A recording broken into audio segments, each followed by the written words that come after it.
भंड कुमार, मैं तुम्हें मात्र शारीरिक शक्ति और धैर्य शक्ति प्रदान करूंगा, जिससे तुम अपना तप आरंभ कर सकोगे।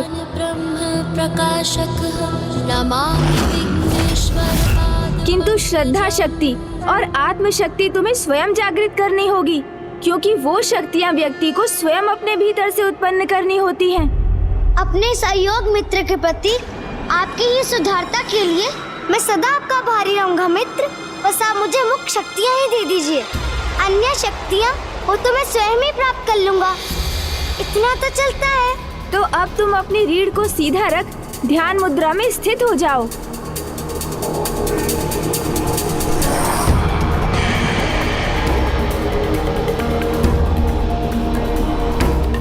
यहाँ स्थित होकर स्वयं को कष्ट देने से मेरा तप अवश्य शीघ्र संपन्न होगा। भंड कुमार, रुक जाओ, पुनः भूल कर रहे हो तुम। स्वयं को कष्ट देने से नहीं, अपितु स्वयं को श्रद्धा और भक्ति में लीन करने से प्रभु के दर्शन का सुख प्राप्त होता है। तुम यहाँ इस शिला पर स्थित होकर भी अपना तप कर सकते हो। हाँ। अब उस मंत्र का उच्चारण आरंभ करो जिसकी संसार में सर्वोच्च मान्यता है, अर्थात प्रभु महादेव का पंचाक्षरी मंत्र ओम नमः शिवाय। यही मंत्र भक्त का प्रभु से सीधा संपर्क स्थापित करता है। ओम नमः शिवाय, ओम नमः शिवाय, ओम नमः शिवाय, ओम नमः शिवाय। क्या मेरा इसे शक्तियाँ प्रदान करना उचित होगा? कहीं ये उनका प्रयोग अपनी दुष्टता। ओम नमः शिवाय, ओम नमः शिवाय, ओम नमः शिवाय, ओम नमः शिवाय, ओम नमः शिवाय, ओम नमः शिवाय, नमः शिवाय, नमः शिवाय।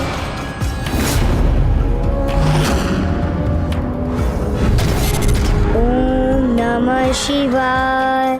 इस तपस्या का उद्देश्य अपने मन में सदा स्थिर रखना भंड कुमार। स्मरण रखना कि तुम ये तपस्या अपने भीतर की दुष्टता का अंत कर अच्छाई की लौ जागृत करने के लिए कर रहे हो। मेरी तो यही आशा है कि मैंने जो किया वो सर्वथा उचित हो।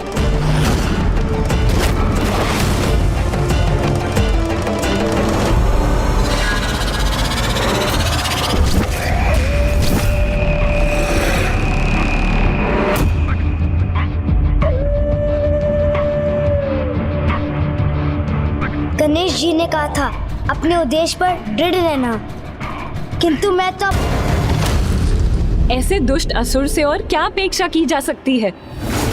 प्रथम पूज्य गणेश ने जो अच्छाई का मार्ग इसे दिखाया है, उसके विपरीत ही चलेगा ये दुष्टात्मा भंड कुमार, और गणेश को इसका आभास तक नहीं होगा। मेरा मन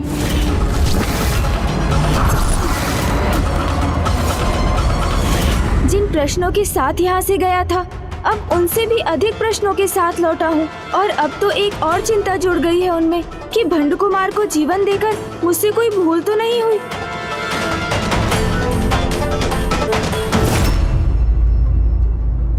महापिताश्री, देखिए गणेश तो यही है जिसे बुलाने आप सभी मुझे भेज रहे थे, वो तो स्वयं यहीं आ गया है। वैसे भी भोजन से अधिक समय तक दूर कैसे रह सकता है मेरा अनुज?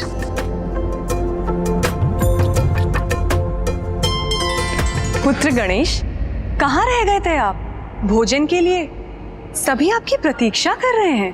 प्रिय गणेश, प्रथम पूज्य होने के नाते भोजन आरंभ करने का प्रथम अधिकार आप ही का है।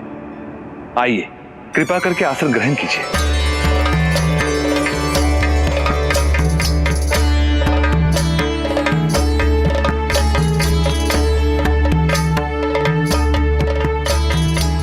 पुत्र गणेश, अपनी नानी माँ के यहाँ आए हैं आप, इसलिए मन भरकर भोजन कीजिएगा।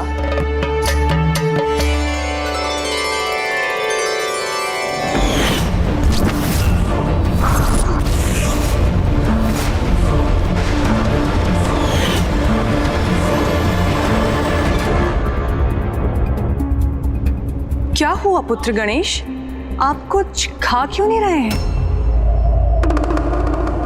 तुम्हें तो भोजन अत्यंत प्रिय है और यहाँ तो इतने स्वादिष्ट पकवान भी हैं। पर तुम खाने में संकोच क्यों कर रहे हो पुत्र?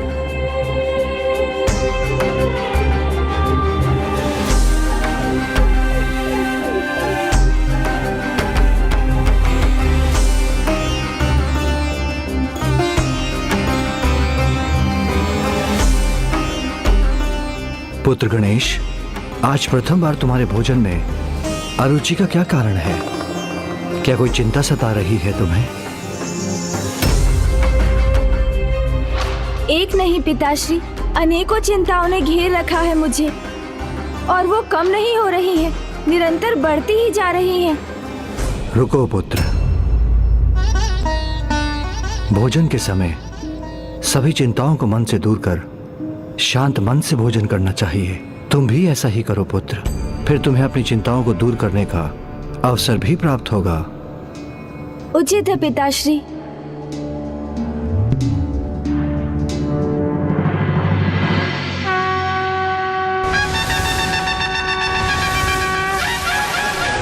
नहीं नहीं नानी माँ, बस और नहीं। पिताश्री, मैं तो अपना भोजन समाप्त कर चुका, तो अब मैं कुछ पूछ सकता हूँ आपसे? थोड़ा धीरज रखो पुत्र, अभी अन्य सभी ने अपना भोजन समाप्त कहाँ किया है।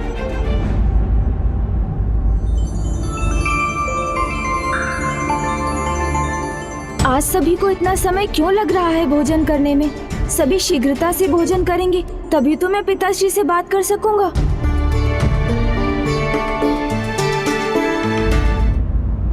कितनी अधीरता से हमारे भोजन समाप्त होने की प्रतीक्षा कर रहा है गणेश। नानी माँ, मैं सोच रहा था कि हमें आपके यहाँ आने का अवसर बार बार कहाँ प्राप्त होता है, इसलिए आपके हाथों से बने ये स्वादिष्ट लड्डू तो मैं और खाना चाहूंगा। तो और लड्डू दीजिए ना नानी माँ। अब समय लगे तो लगे, किंतु भोजन तो मन भर कर ही करना चाहिए ना, क्यों गणेश? मन भरकर भोजन तो मैं भी करना चाहता था, किंतु आज भूख से अधिक अपनी बुद्धि को शांत करना है मुझे। ये लो पुत्र। धन्यवाद नानी माँ। वैसे भी भोजन का स्वाद तो तभी आता है जब उसका आनंद ले लेकर उसे धीरे धीरे खाया जाए। भैया को आज ही इतनी भूख लगनी थी, कितना अधिक समय ले रहे हैं वो भोजन करने में।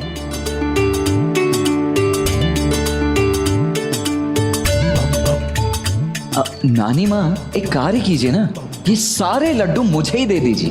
हाँ, अरे नहीं नहीं नानी माँ, मुझे और लड्डू नहीं चाहिए। मैं तो बस गणेश का परिहास कर रहा था, किंतु अब उसकी ये चिंता मुझसे और अधिक नहीं देखी जा रही है। अब तुम्हें और अधिक प्रतीक्षा करने की कोई आवश्यकता नहीं है अनुज। माँ और पिताश्री भी भोजन संपन्न कर चुके हैं, इसीलिए अब तुम उनसे बात कर सकते हो। अंततः अब मैं अपने सभी उत्तर प्राप्त कर सकूंगा। पिताश्री, माँ, जब से यहाँ हमारा आगमन हुआ है मेरे साथ कुछ विचित्र ही घट रहा है। कभी कोई दृश्य दिखाई देते हैं तो कभी ऐसी कोई घटना हो जाती है, और सबसे बड़ी व्यथा तो ये है कि मेरे प्रश्नों का उत्तर देने के लिए किसी के पास समय ही नहीं था। हमें क्षमा कर दो पुत्र, हमें तुम्हारी पीड़ा समझने में समय लगा। पुत्र संतान विचलित हो तो माता पिता कैसे शांत रह सकते हैं? इसलिए तुम निसंकोच होकर हमसे पूछो जो तुम पूछना चाहते हो। हम तुम्हारे सभी प्रश्नों का उत्तर देने के लिए यहाँ प्रस्तुत हैं पुत्र। उचित है माँ। मैं सर्वप्रथम आपको ये बताना चाहता हूँ कि यहाँ आते समय मैंने 3 विचित्र दृश्य देखे और मैंने आप दोनों और कुबेर जी को उन असुरों के साथ देखा।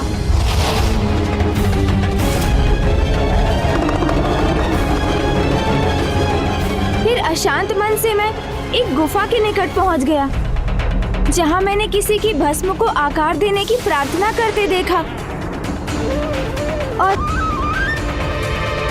और दिव्य स्वर से प्रेरित होकर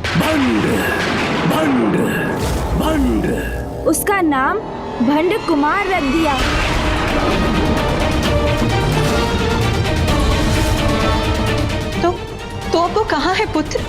माँ, उसकी रचना करने के बाद मैंने उसे अच्छाई की सीख देने का प्रयास किया,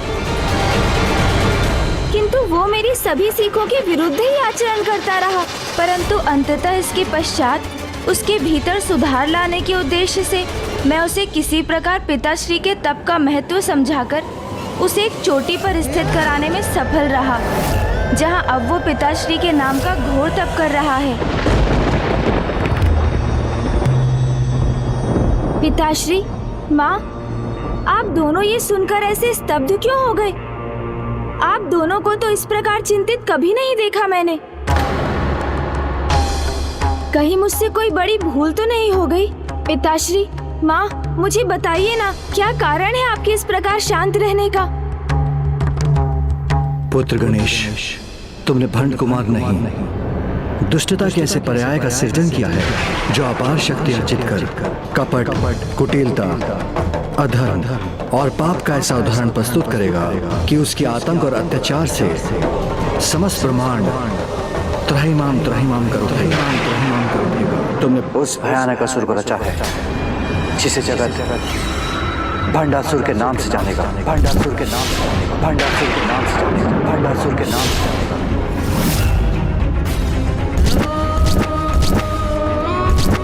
भंडासुर, हाँ भंडासुर हूँ मैं, अपने इसी नाम से विख्यात होऊंगा मैं। और दुर्भाग्यवश ये भंडासुर इस ब्रह्मांड पर ही नहीं अपितु समस्त कई ब्रह्मांडों पर एक छत्र सत्ता स्थापित करेगा।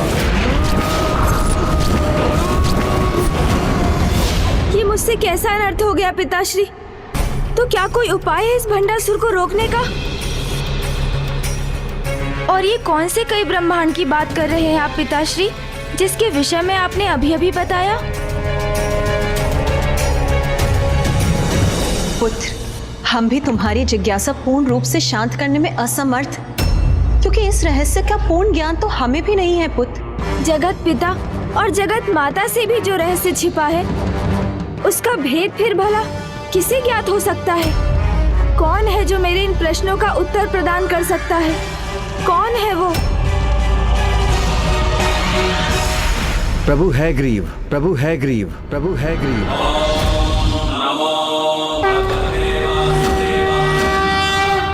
प्रभु हैग्रीव, ये कौन है पिताश्री? प्रभु नारायण के अवतार प्रभु हैग्रीव ही तुम्हें तुम्हारे सभी प्रश्नों के उत्तर प्रदान कर सकते हैं। पिताश्री, मुझे प्रभु हैग्रीव के विषय में विस्तार से बताइए ना, जिससे मैं उनके समक्ष प्रस्तुत हो सकूं।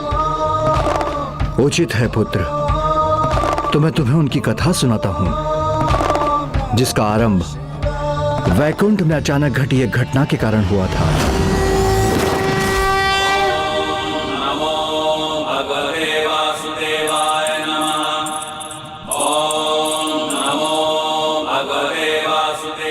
मुझे आशा है कि स्वामी को मेरे अद्भुत आभूषण और श्रृंगार अवश्य भाएंगे, किंतु मैं ये विचार क्यों कर रही हूँ?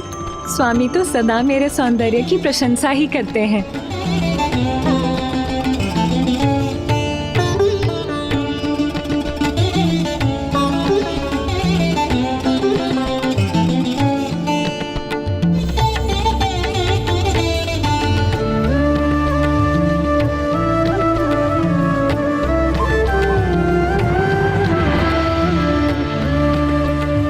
अद्भुत, सर्वथा अद्भुत है आपका सौंदर्य। आपने अपने इस अद्भुत सौंदर्य से सौंदर्यता का एक नवीन उदाहरण प्रस्तुत किया है। मेरी तो मात्र यही इच्छा है कि मैं जब भी अपने नेत्र खोलूं, आपके सौंदर्य के दर्शन प्राप्त कर सकूं।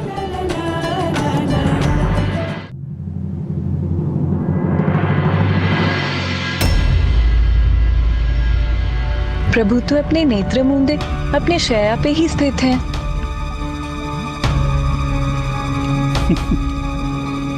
प्रभु ऐसे क्यों मुस्कुरा रहे हैं, जैसे उनके अनुसार मेरे श्रृंगार में कोई त्रुटि रह गई हो। किंतु प्रभु तो मेरी ओर देख भी नहीं रहे।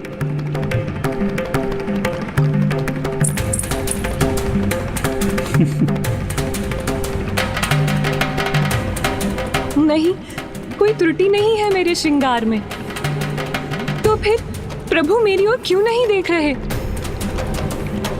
इसलिए मैं तो समझ ही नहीं पा रही हूँ कि मेरा तिरस्कार कर रहे हैं स्वामी अथवा मुस्कुराकर मेरा उपहास कर रहे हैं।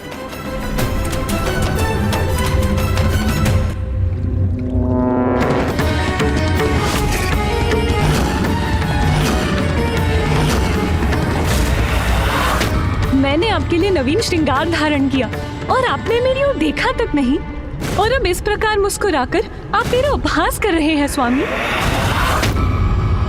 उचित है तो मैं आपको श्राप देती हूँ कि आपका शीश जो मेरी ओर देखने के लिए मुड़ न सका, वो शीश अपने तन से विलग हो जाए, अपने तन से विलग हो जाए, अपने तन से विलग हो जाए।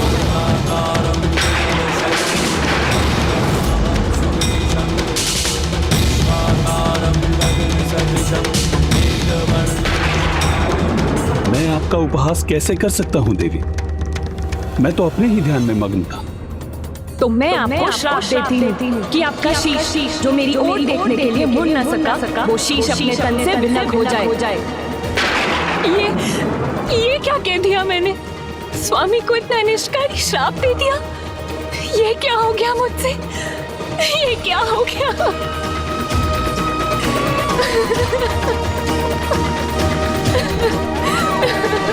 किंतु पिताश्री, मामी जी देवी लक्ष्मी, मामा जी श्री हरि नारायण को इतना कठोर शाप कैसे दे सकती है?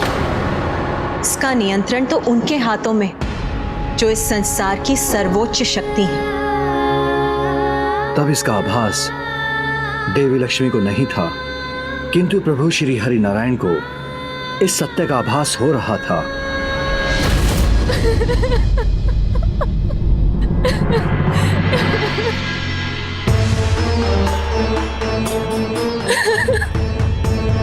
स्वयं को संभालिए देवी। कभी कभी कुछ हमसे ऐसा हो जाता है जो हमारे नियंत्रण में नहीं होता, तो उसे हमें स्वीकार कर लेना चाहिए, क्योंकि किसी बड़े प्रयोजन हेतु वो स्वयं उन्हीं की इच्छा होती है जो संसार सर्वोच्च शक्ति है, माताओं की माता, माता पराशक्ति।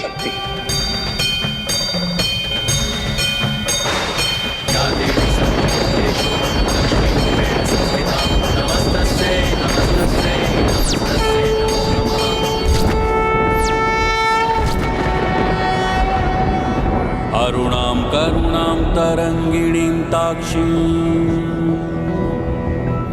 कृतपाशाङ्कुशपुष्पबाणचापाम् अणिमादिभिरावृतां मयूखैरहमित्येव विभावये भवानी।